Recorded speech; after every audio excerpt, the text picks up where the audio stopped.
Hello everyone. ಬೆಳಗಿನ ಬ್ರೇಕ್ಫಾಸ್ಟಿಗೆ ಫಟಾಫಟ್ ಅಂತ ಮಾಡ್ಕೋಬೋದಂತ best breakfast recipe. ಇದನ್ನು ಮಾಡ್ಕೊಳ್ಳೋದಕ್ಕೆ 2 ಗ್ಲಾಸ್ ರೈಸ್, ಅರ್ಧ ಗ್ಲಾಸ್ ಹೆಸರು ಬೇಳೆ ತೊಗೊಂಡಿದ್ದೀನಿ. 2ರಿಂದ 3 ಬಾರಿ ಚೆನ್ನಾಗಿ ವಾಶ್ ಮಾಡಿ ಇದಕ್ಕೆ ನಾರ್ಮಲ್ ಆಗಿ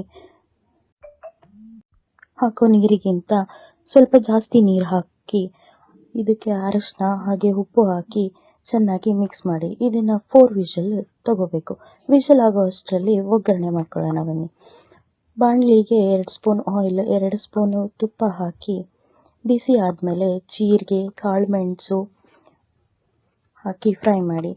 5ರಿಂದ 6 ಹಸಿಮೆಣಸಿನ್ಕಾಯಿ ಹಾಕಿ ಫ್ರೈ ಮಾಡಿ. ಹಾಗೆ ಕರಿಬೇವು ಹಾಕಿ ಎಲ್ಲನೂ ಚೆನ್ನಾಗಿ ಫ್ರೈ ಆಗೋವರೆಗೂ ಬಿಡಿ.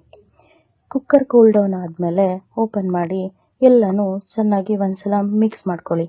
ರೈಸ್, ಬೇಳೆ ಎಲ್ಲ ಮಿಕ್ಸ್ ಮಾಡ್ಕೊಳ್ಳಿ. ಇದಕ್ಕೆ ತುರಿದಿರೋ ಅಂಥ ತೆಂಗಿನಕಾಯಿ ಹಾಕಿ, ಕಾಯಿ ಕಟ್ ಮಾಡಿ ಕೂಡ ಹಾಕ್ಕೋಬೋದು. ಸಣ್ಣಗೆ ಹೆಚ್ಚಿರೋ ಅಂಥ ಕೊತ್ತಂಬರಿ ಕೂಡ ಹಾಕಿ ಎಲ್ಲನೂ ಒಂದ್ಸಲ ಮಿಕ್ಸ್ ಮಾಡ್ಕೊಳ್ಳಿ. ಇದಕ್ಕೆ ಅಗತ್ಯ ಇರೋಷ್ಟು ನೀರು ಹಾಕಿ ಸ್ವಲ್ಪ ತೆಳ್ಳಗಾಗುವಷ್ಟು ಮಿಕ್ಸ್ ಮಾಡ್ಕೊಳ್ಳಿ. ಈ ಕನ್ಸಿಸ್ಟೆನ್ಸಿ ಇದ್ದರೆ ಸಾಕು. ನಾವೇನು ಒಗ್ಗರಣೆ ಮಾಡ್ಕೊಂಡಿದ್ವಲ್ಲ ಅದನ್ನು ಇದಕ್ಕೆ ಹಾಕಿ 1-2 minutes ಕುದಿಸೋಣ.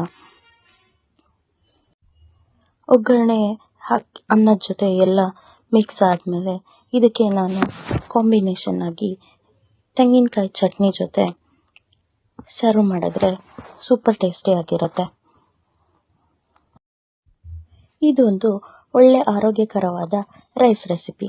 Very simple and super ಟೇಸ್ಟಿಯಾಗಿರೋವಂಥ recipe.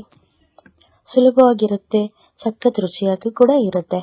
Subscribe for more videos. Thank you for watching.